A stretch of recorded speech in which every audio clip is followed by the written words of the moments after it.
by a very special guest, none other than now Kentucky forward, Jayden Quaintance. Jayden, we appreciate you being here, man. You recently announced that you're going to be transferring from Arizona State to Kentucky. What kind of led you to the decision that you wanted to spend next season in Lexington? Well, I was looking for a change, obviously, kind of an offense that was a little higher paced. Just a situation I felt that I could showcase my versatility a little more, and I felt like Kentucky was the perfect place. I felt like I had a great relationship with the coaches and with the fans. The fans always showed a lot of support throughout my journey, and especially after I committed, it was a lot of fan love and love from like the Kentucky community. So I just felt like this was a great fit for me personally. So I remember when we saw you in Rock Hill 2 summers ago. I was blown away by how hard you played. More than anything, physically what you were at 16 years old, I was a little bit surprised when people told me you were 16. But you played so damn hard. That's the thing that rubbed off on me more than anything else.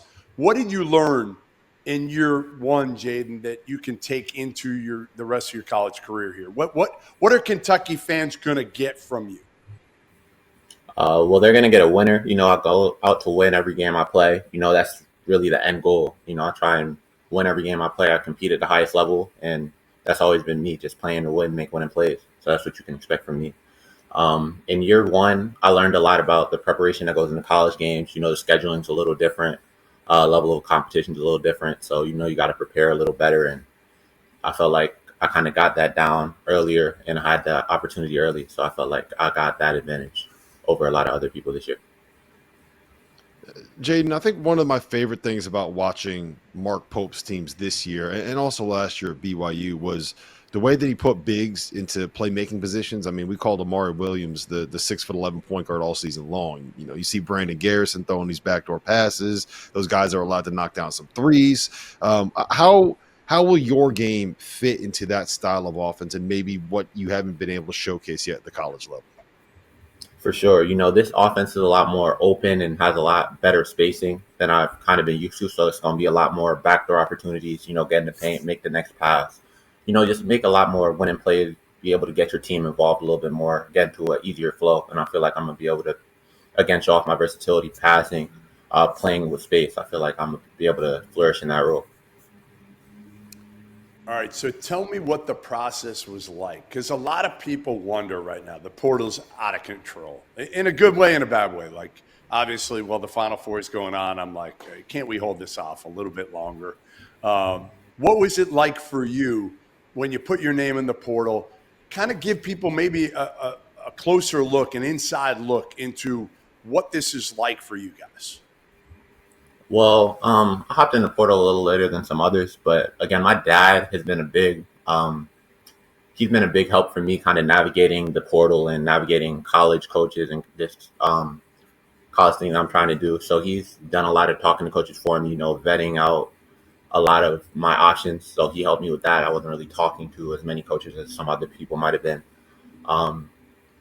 It was really here in Auburn were the really only schools I talked to that heavily. So it wasn't really as strenuous as it might have been for some other prospects because I had my dad there helping me along the way. Did it help having a previous relationship with a lot of these schools? You kind of went through your high school recruitment and you ended up at Arizona State, and then you're back on the market about 8 months later. Did it help that you already kind of knew who a lot of these guys were and a lot of these programs were and what a lot of these universities were about? For sure, kind of having a relationship with these coaches already kind of made it feel more comfortable, more natural going into the portal and kind of vetting out these programs, just kind of having a relationship prior. I felt like that helped a lot. Is it strange? You committed to Kentucky, obviously, under John Calipari. Now you're going there under Mark Pope. Is it a little bit weird? I don't think it's really that weird. The coach showed the most interest out of anybody that I talked to. He seemed really excited to kind of have me here and be able to show what I could do and how I could fit in this program and kind of help this program, and that we have a real chance to win a national title and win games here. So I felt like this was kind of the best fit for me, especially with Pope being like a bigger player. Like he kind of knows kind of where I need to improve, what I need to work on. He kind of knows what I have to go through and what I have to work on really well. So you guys have landed 4 players in the portal now: Jalen Lowe, Cam Williams, Mo Diabate, and obviously yourself. Have you had a chance to connect with any of those guys, and did any of them help convince you along the way? Honestly, I haven't really got to talk to many of the other people who committed through the portal.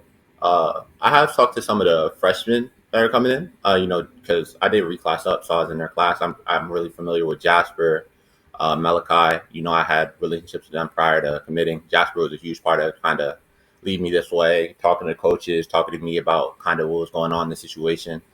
And he helped a lot, getting me here. So he was a big part of that. And the relationship we had already playing on Team Thad and winning a lot there. So that was good. And then Malachi was with me on my visit, so I had prior relationships with them. But as far as the transfer portal, I haven't really got to talk to them yet. But I'm excited when I get on campus. Yeah, you mentioned that you reclassified. We've seen a lot of players move up, along the lines that you did. What was it difficult? Like, what did you find as the hardest part about going to college a year earlier than most players are? It's not the physical. Hey, Rob, it's definitely not the acclimation to the physical play with Jayden. Yeah, that wasn't really the biggest change for me. I kind of played prep school for all 3 years of high school. I played EYBL. I've been playing up EYBL. So I've been playing against top prospects and real physical prospects kind of my whole career. That wasn't the biggest adjustment. Kind of trying to balance college, like off the court, like kind of classes every day. So like the first semester I had 7:30 class, 9 o'clock class. And then I think I had like 11:30 class also. So just kind of trying to balance the actual college schedule and the basketball schedule was kind of hard off rip, like when I started off. But I feel like kind of adjusting to that, the on and off the court stuff, obviously the preparation, but, it's also easier, like more accessible to get work off the court, work with coaches. So just kind of adjusting from high school to college, just the lifestyle was probably the biggest help for me. Hey, Jayden, you made 52% of your shots from the floor this season. Was that more or less than the percentage of 7:30 a.m. classes that you made it to? I actually did miss a 7:30 a.m. class. Oh, good for you, man. All right. Yeah, good for you. Yeah, that's because that's because Bobby Hurley probably had class checkers going in and making sure you were at that 7:30 class. Let's be honest here, true. right? I'm gonna tell you, I know both those dudes well, Bobby Hurley and Mark Pope, very well. They are very different personalities, very different. Give me your favorite Bobby Hurley story, because I know you have a million of them, and I love Bobby. But he can be a little high-strung at times, right? Nah, for sure. He's a real passionate coach. Favorite Bobby Hurley story? There's a lot of Bobby Hurley stories. You probably can't tell a lot of them. I'll kind of think. Let me come back to that. Let me think. All right, that's good. That's good. No problem. We'll hold you on that. I think the big question, Jayden, that most Kentucky fans have been asking me is, when is Jayden going to be back on the court? Obviously, you had knee surgery, torn ACL. About a month ago, you had the surgery. Give us kind of the update and timeline of when you're hoping to be back. Well, I'm supposed to be able to get back to contact play and like be on the court against other players by September. So that should be good if everything goes as planned. So recovery's been going really well. I already got past, I think, around 120 flexibility. I got my quad strengthened a lot. So it's been going really well. The recovery process has been going well. I could almost weight bear. I'm walking around a little easier. So yeah, it's been going really well. Well, so that's the good hope to hear, is Jayden. the hope is to be able to start the season playing. That's the hope. If you're back in September, you'll still have 2 months before the first game. That's the plan, is to be on the court for the first game. For sure. Cool.